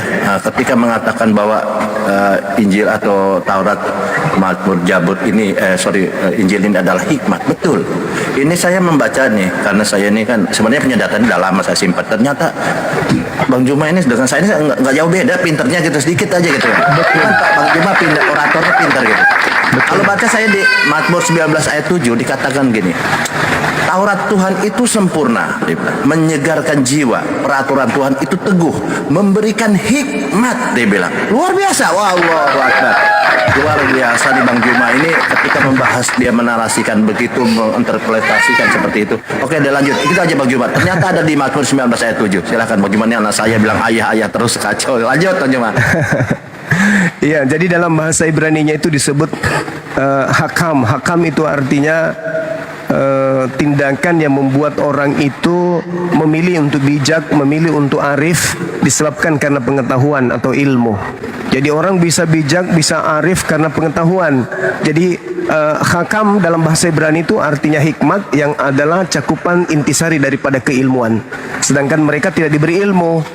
Tidak ada kitab yang datang kepada mereka, tidak ada nabi yang datang kepada mereka. Karena Yesus memang melarang, jangan melemparkan mutiara kepada babi itu. Itu jelas itu. Noise, hujan deras. Gurunda di sana hujan teman-teman, hujan di Makassar hujan. Nah lanjut Gurunda. Ya, jadi yang tadi itu teman-teman sekalian, di Ulangan 33 di situ dikatakan, inilah berkat yang diberikan Musa hamba Allah itu kepada orang Israel sebelum matinya Musa. Berkatalah dia, Tuhan datang dari Sinai, terbit dari Seir, dan ia nampak dari pegunungan Paran, datang dari tengah-tengah 10.000 orang suci, di sebelah kanannya nampak kepada mereka api yang menyala, yaitu hikmat atau mutiara atau pengajaran atau ilmu. Sungguh dia mengasihi umatnya, semua orangnya yang kudus. Di dalam tanganmu lah mereka, pada kakimu lah mereka duduk, menangkap sesuatu dari firmanmu. Apa itu? Ilmu. Lalu nomor 4-nya, Musa ini telah memerintahkan hukum Taurat kepada kita, suatu milik bagi jemaat Yakub, Ben Yakub, keturunan Yakub. Jadi Taurat yang datang dari Musa, satu ilmu, karena hukum itu adalah ilmu yang menjadi hak milik kepunyaan Bani Yakub. Seandainya ada saudara Junaidi, saya ingin bertanya, apakah hak milik kepunyaan Yakub ini juga kepunyaan Athena dan Romawi? Itu pertanyaan saya. Sampai kalian mengatakan ada di dalam Taurat nubuat, ada di dalam kitab Taurat nubuat untuk Kristen, nubuat untuk Yesus, nebus dosa. Padahal faktanya di dalam kitab Taurat itu sendiri terjemahannya mengatakan Taurat itu hanya milik kepunyaan Bani Israel saja, Bani hanya karangan kalian sendiri karena kalian tidak memiliki pegangan. Sekali lagi, ketika ada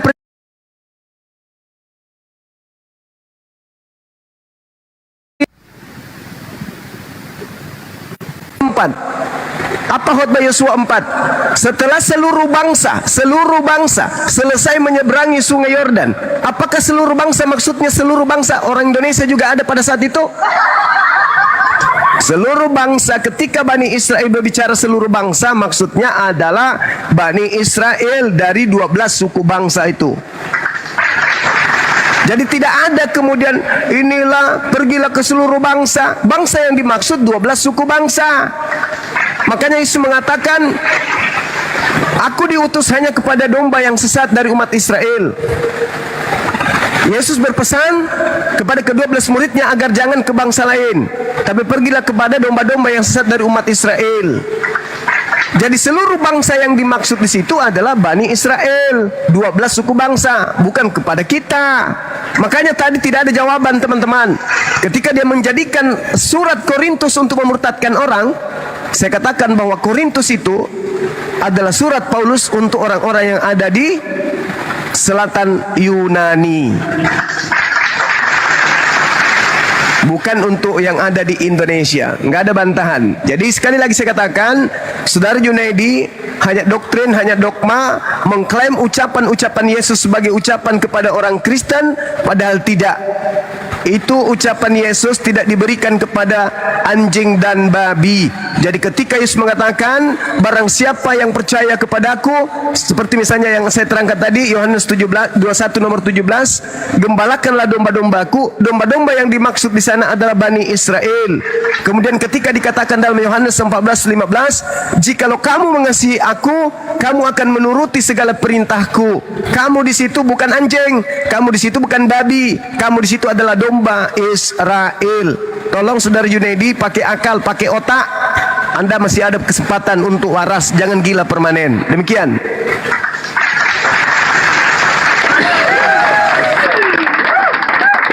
Selamat siang Pak Aldo. Siang. Kristen apa Oten nih Pak?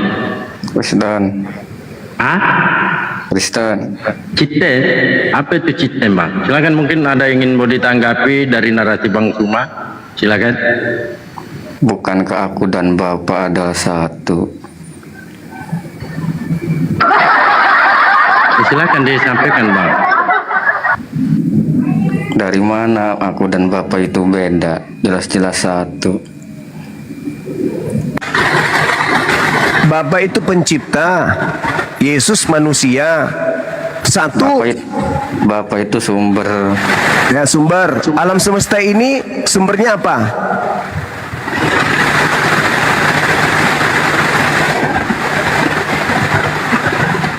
Sumbernya. Ya sungai, pegunungan.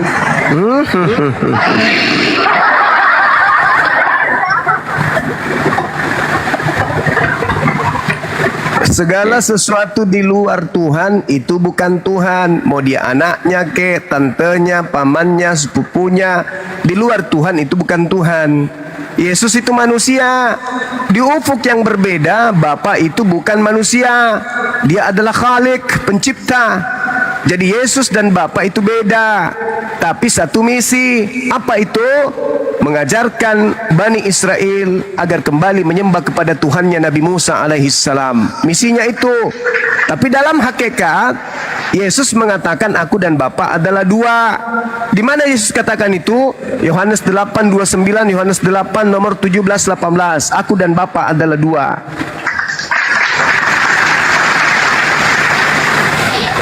Silakan sahabat-sahabat, di sini hujan deras. Silakan diambil alih sebentar. Lanjut.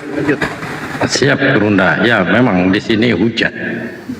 Tapi yang saya tahu Yesus itu Allah sendiri itu. Itu karena kamu nggak punya mutiara. Kamu tidak bisa membedakan antara beras ketan campur santan dengan tai kambing. Emang ada di Al-Quran bahwa Yesus itu bukan Allah? Yesus itu manusia. Di Al-Quran ada nggak ya penjelasannya Bang? Di Al-Quran terkait dengan manusia Yesus itu disebut Isa. Isa itu anak laki-lakinya Maryam. Bagaimana mungkin manusia melahirkan Tuhan? Tapi kalau di Athena Romawi, dewa melahirkan manusia, manusia melahirkan anak dewa itu biasa. Kalau di Yunani, kalau di Romawi, manusia melahirkan dewa atau manusia separuh dewa itu biasa. Tapi kalau di agama Samawi, sesakti apapun dia, kalau dia manusia itu tak ada inkarnasi, tak ada kemudian teofani, nggak ada. Itu buatan Roma Yunani itu. Yesus ketika datang mengakui kalau dia utusan Tuhan untuk hidup kekal, dia harus diimani sebagai utusan Tuhan doang. Nah, Anda berasal dari agama Romawi Yunani, maka wajar kalau Anda menuhankan manusia separuh dewa. Gitu. Kan nggak ada penjelasan. Lanjut yang lain. Ini itu bukan Allah. Cuma lemah dia, lemah. Nggak kuat. Silakan lanjut. Siap Gurunda. Di tempat Gurunda ya hujannya teman-temannya. Jadi ya agak-agak noise. Waalaikumsalam. Mungkin Kandita pasiennya di ini dulu. Ya, assalamualaikum warahmatullahi wabarakatuh semuanya. Waalaikumsalam. Waalaikumsalam warahmatullahi wabarakatuh. Ya, Gurunda masih hujan deras teman-teman di lokasinya. Ini Aldus ini, kamu Kristen apa sih, Dos? Aldus, ini dia Kristen apa ini? Aldo. Aduh. Halo. Iya, Kristen apa sih kamu nih? Protestan. Ya ada enggak gitu di Al-Quran ya. Sudah paham nggak apa yang dikatakan Gurunda tadi terkait dengan kamu itu nggak dapat mutiara? Ya kan hanya cuma anak Maryam, utusan, kan cuma gitu. Maksudnya tentang Yesus bukan Allah itu ada nggak di Al-Quran? Gimana? Ada. Enggak, dia bilang apa? Dia bertanya, Kandita. Dia bertanya, ada enggak di dalam Al-Quran Yesus bukan Allah? Itu dia bertanya. Yesus bukan Allah di Al-Quran. Kalau di Al-Quran ada ayat yang mengatakan bahwa kafirlah orang yang menuhankan atau mengatakan Isa Al-Masih itu adalah Allah. Itu. Jadi seandainya lah bukan Nabi Isa, tapi ada manusia yang mengatakan Allah itu manusia, maka dia kafir. Ya. Jadi menurut pemahaman kami umat Islam, kalau Aldus sebagai orang Kristen, maka yang menuhankan manusia itu kamu kafir. Betul? Di Bible, orang kafir itu harus diserahkan kepada mahkamah agama untuk diadili. Matius 5 nomor 22. Enggak, yang tadi di Al-Quran itu ayat berapa? Al-Maidah 73.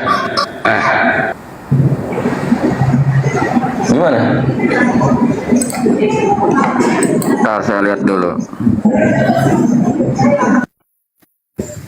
Al-Maidah 72. Kafirlah orang yang mengatakan Al-Masih itu Allah ini ya? Iya. Oh iya ada ya. Ya, kalau di Bible ada enggak Yesus itu adalah Allah? Dan aku dan Bapak itu satu. Bapak itu kan ada Paulus, Bang.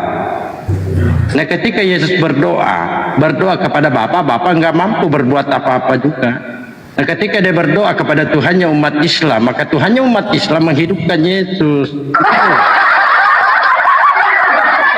Iya kan, Yesus ketika jadi manusia kan mencontohi ketika berdoa, bersujud itu mencontohi. Saya nggak nanya itu mencontohi, Bang.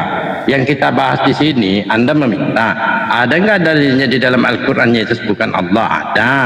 Surah Al-Maidah 72, kamu sendiri baca. Nah, ketika saya minta, ada nggak di dalam Bible itu Yesus itu adalah Allah? Ya kan? Enggak ada. Di dalam Bible itu, Bang, Allah bukan Bapa, Bapa bukan Allah. Nah, ketika Yesus mau disentuh oleh weweknya, Maria Magdalena, jangan menyentuhku deh. Aku akan pergi kepada Bapakmu, Bapakku, dan Allahku dan Allahmu. Nah, ketika Yesus berdoa kepada Papa nggak mampu berbuat apa-apa. Bahkan Papa lari. Papa, mengapa kau tinggalkan aku?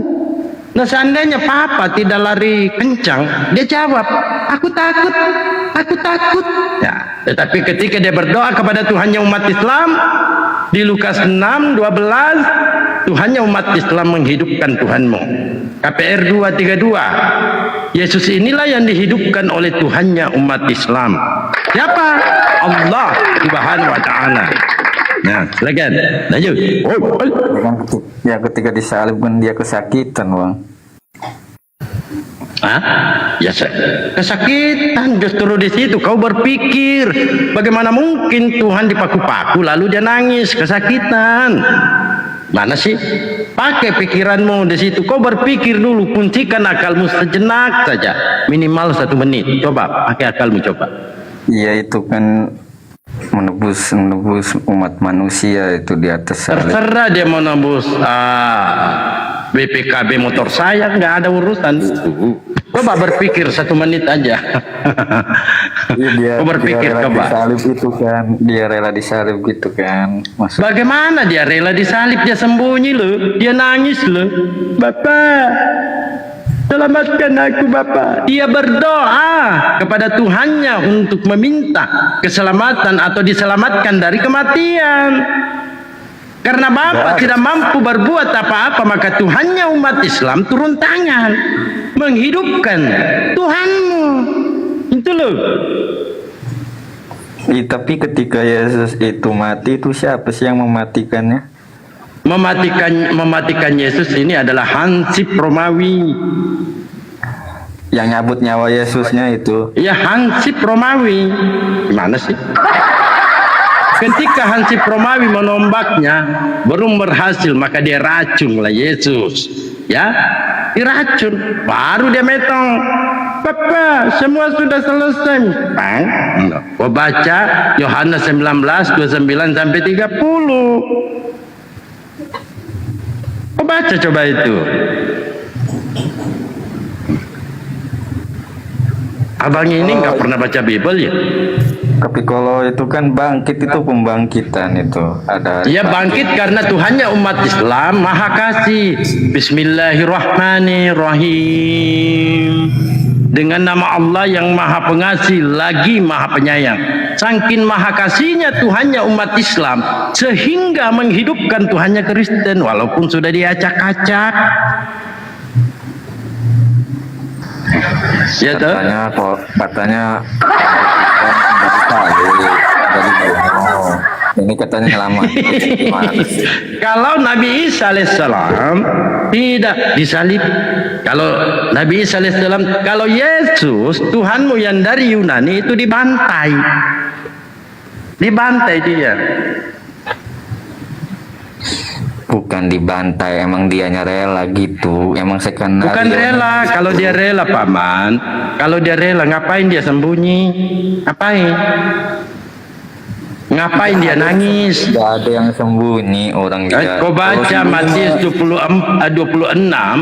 ya 39 dan seterusnya. Kau baca Ibrani 5 nomor 7. Aduh. Apakah kamu tidak pernah diajarkan oleh pendeta di gerejamu? Padahal siang malam Bang Suma, Kandito, Bandewa, Baal semuanya mengajarkan pendetamu.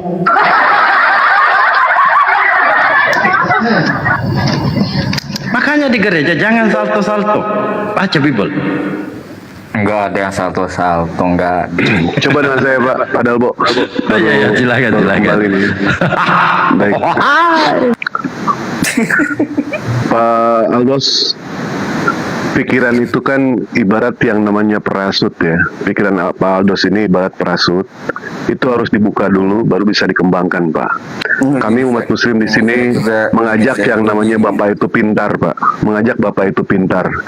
Tapi tadi berdasarkan pemaparan dari Bang Juma dan rekan-rekan yang ada di sini semua, yang konon katanya orang-orang Kristen itu pintar, saya mengakui, Pak. Bahkan saya secara jujur mengakui antara orang Islam dengan orang Kristen lebih pintar mana? Saya akui lebih pintar orang Kristen, Pak. Kenapa? Saking pintarnya Tuhan saja mereka ciptakan, Pak. Ada tidak di dalam Islam Tuhan itu diciptakan? Tidak ada, Pak. Itulah kelebihan dari orang Kristen. Nah, kembali tadi ke ayat yang tadi, Pak, yang Bapak mengatakan aku dan Bapak adalah satu. Pertanyaannya, itu satu apa, Pak? Aku dan Bapak adalah satu. Satu pribadi. Satu pribadi. Baik, siap. Tidak bisa dipisahkan. Saya sepakat ya. Kayak kue, ibaratnya kayak kue lapis itu. Waduh, Tuhan disamakan sama kue, Bang. Gimana ceritanya ini? Berdempet 3 itu jadi. Oh, gancet gitu ya. Baik, Bang. Iya, Nah, sekarang Bang, ayat itu mengatakan aku dan Bapak adalah satu. Itu ternyata tidak ada di situ dikatakan satu pribadi, Bang. Silakan Abang baca ayat selanjutnya. Mungkin tahun 2026 nanti terjadi revisi, bisa terjadi seperti itu. Nah, sekarang ayat bantahannya itu, Bang. Coba saya pengen bertanya ke Abang. Di dalam Wahyu 3 nomor 5, di situ Yesus mengatakan di hadapan Bapa. Saya bertanya ke Abang, ketika Yesus mengatakan di hadapan Bapa, artinya satu atau dua, Bang? Saling berhadapan nih. Abang baca dulu Wahyu 3 nomor 5. Tadi bukankah kita sudah sepakat? Ya, harusnya sih 2. Nah, memang 2, Bang, harusnya, Bang, ya. Saya mengajak Abang ini supaya pintar, supaya berpikir. Sebagaimana yang tadi saya katakan, pikiran Abang itu ibarat parasut, masih kusut. Maka dari itu kembangkan dari sekarang, Bang, ya. Nah, ketika Abang mengatakan seharusnya 2, apakah mungkin itu dikatakan 1, Bang? Sementara Yesus mengatakan di hadapan Bapa itu 1 atau 2. Jangan katakan seharusnya, Bang.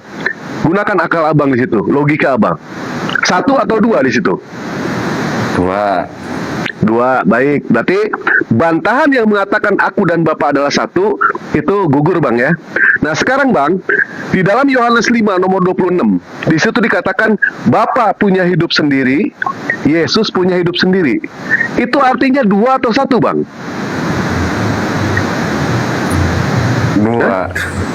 2.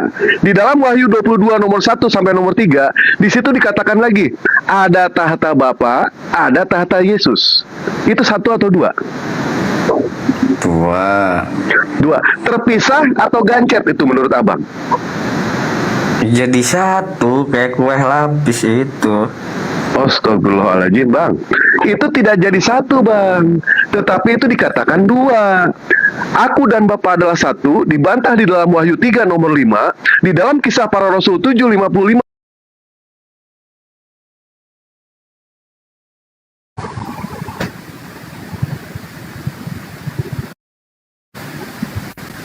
Wahyu 22 nomor 1 sampai nomor 3, di situ pun diulangi lagi, ada tahta Bapa, ada tahta Yesus. Artinya itu adalah 2 entitas yang berbeda, tidak bisa yang namanya bersatu itu, Bang. Sebagaimana yang Abang katakan tadi. Ya, ternyata itu beda.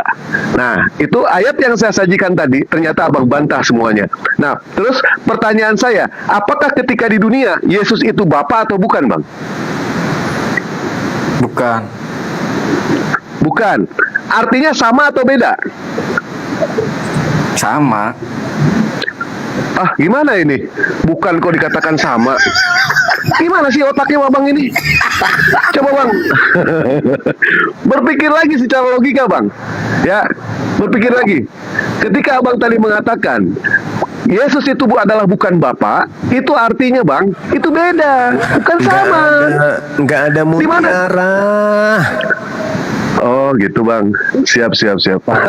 Karena gini, Bang, memahami Tuhan orang Kristen itu nggak semudah agama Islam gitu Tuhannya. Harus gitu, sulit gitu memahaminya. Betul, memang harus sulit, Bang. Ya, saya sepakat. Karena abang berusaha untuk mencocokkan dan berusaha untuk memaksakan Yesus Tuhan.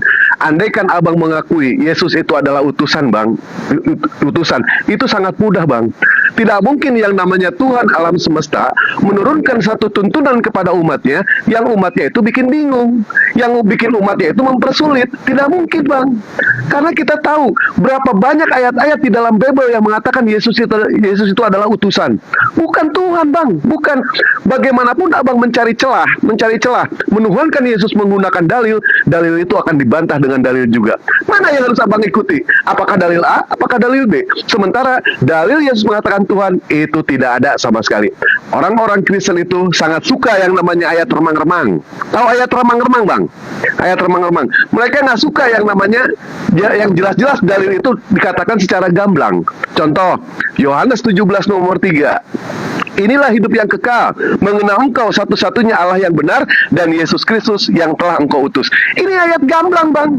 Ini ayat jelas, tidak perlu yang namanya ditafsirkan lagi. Tetapi orang Kristen selalu mengambil yang namanya ayat remang-remang. Pada mulanya adalah Firman, Firman bersama-sama dengan Allah, Firman itu adalah Allah. Ini ayat remang-remang, bang. Aku dan Bapa adalah satu. Ini ayat remang-remang yang multitafsir. Sementara ketika abang mengatakan aku dan Bapa itu adalah satu, ternyata bukan satu pribadi ataupun satu hakikat, tetapi mereka adalah satu tujuan. Itu yang benar, bang. Satu tujuan. Apa tujuan Yesus itu? Menyelamatkan Bani Israel, bukan menyelamatkan semua manusia. Dan tadi Pak Junaidi ketika berbicara dengan Bang Juma, dia mengatakan beritakanlah Injil ke segala makhluk, jadikanlah semua bangsa muridku. Ini pun sudah jelas, bang. Di sini dikatakan jadikanlah semua bangsa muridku. Artinya Yesus itu guru. Kecuali kalau di situ dikatakan jadikanlah hamba-hambaku. Itu baru jelas. Di situ pasti itu bisa dikatakan sebagai Yesus adalah Tuhan. Tetapi jelas di sini dalilnya mengatakan jadikanlah bangsa muridku. Posisi Yesus di situ adalah guru. Apakah ayat itu ayat benar? Saya katakan benar. Walaupun ayat itu adalah ayat sisipan. Makna dari ayat itu mengatakan beritakanlah Injil ke segala makhluk, jadikanlah semua bangsa muridku. Artinya kabarkanlah siapa aku ini. Aku adalah Yesus. Aku adalah manusia. Aku adalah diutus untuk Bani Israel. Itu maksudnya, bang. Bukan mengabarkan Injil itu bahwa Yesus itu adalah Tuhan. Bukan. Bukan itu. Tetapi Ngeri di tombak. Luis, selamat pagi. Tapi kan Selamat pagi. Kemana Bang Dewa? Hilang. Kena dia. hati-hati ntar diculik Roh Kudus satu. Ya karena Oten gini kan, Oten ini anti kejujuran.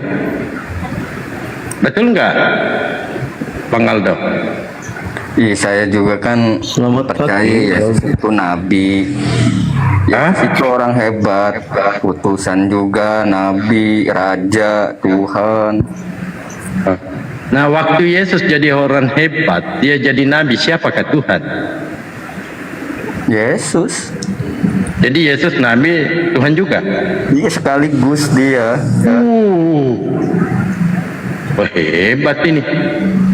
Maka ya hebat dia itu. Pas sekali nabi, ya Tuhan juga. Ketika dia berdoa, nangis, dia berdoa kepada siapa? itu mengasih contoh itu sebagai manusia. Contoh yang apa? Dia kasih, nggak ada yang lihat, sendirian di atas bukit. Nangis dia kok. Nangis, orang nangis. Mama, Papa, sendirian naik di atas bukit. Namanya juga ya manusia, mah ada nangis, ada kesakitan. Assalamualaikum warahmatullahi wabarakatuh. Waalaikumsalam. Kenapa Bang Dewa? Sahid. Masya Allah, luar biasa. Satu hari sih alhamdulillah ya, satu hari. Makanya Bang Dewa, jangan berikan mutiara kepada babi. Ya, itu sudah akibatnya.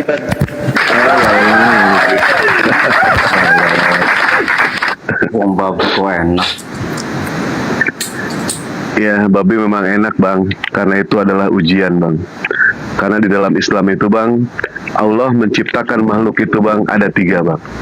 Yang pertama, untuk dijadikan sebagai saudara seiman. Itu adalah tentu kami adalah sebagai umat muslim semua. Yang kedua, Allah menciptakan makhluk itu untuk dihindari, Bang. Apa itu? Contohnya daging babi. Jelas itu adalah ujian. Dan yang ketiga, Allah menciptakan manusia itu untuk kita musuhi. Siapa dia, Bang? Iblis laknatullah. Jelas di situ, Bang. Kalau misalkan Abang mengatakan babi itu enak, nah, yang namanya jinah enak tidak, Bang? Zina itu dilarang. Enak, Paman. Saya enak. tanya, enak atau tidak? Saya tanya, Enggak enak. enak atau tidak? Dilarang. Oh, gitu. Boleh. Mana larangannya, Bang? Saya akan tunjukkan satu dalil di dalam Bible. Itu ternyata istri sendiri itu boleh digiling, Bang. 10 perintah Allah itu kan jangan berzina, jangan bunuh, jangan mencuri itu. Oh, baik. Jangan membunuh. Tuhan yang dibunuh, Bang. Jangan mencuri. Kristen mencuri yang namanya kitab perjanjian lama, Bang, milik Yahudi. Jangan berzina. Aturan pernikahan di dalam Kristen tidak ada aturan sama sekali. Maka Dewa Sri pernah mengatakan Kristen itu adalah ajaran mandiri, Bang. Ajaran mandiri. Tuhannya bikin sendiri, nabinya bikin sendiri, cara ibadahnya bikin sendiri. Semua aturan-aturan di dalam kekristenan semua dibikin sendiri, Bang. Dibikin oleh manusia, bukanlah dari keinginan dari Tuhan yang Maha Kuasa, Bang. Jelas, kalau misalkan tidak ada aturan di dalam kekristenan mengenai soal pernikahan, apakah itu bisa dikatakan sebagai dikatakan sah? Tidak, Bang. Kristen hanya sah itu di mata negara. Mereka sah aturan negara, tetapi tidak sah di mata yang Maha Kuasa. Apakah ini bisa dikatakan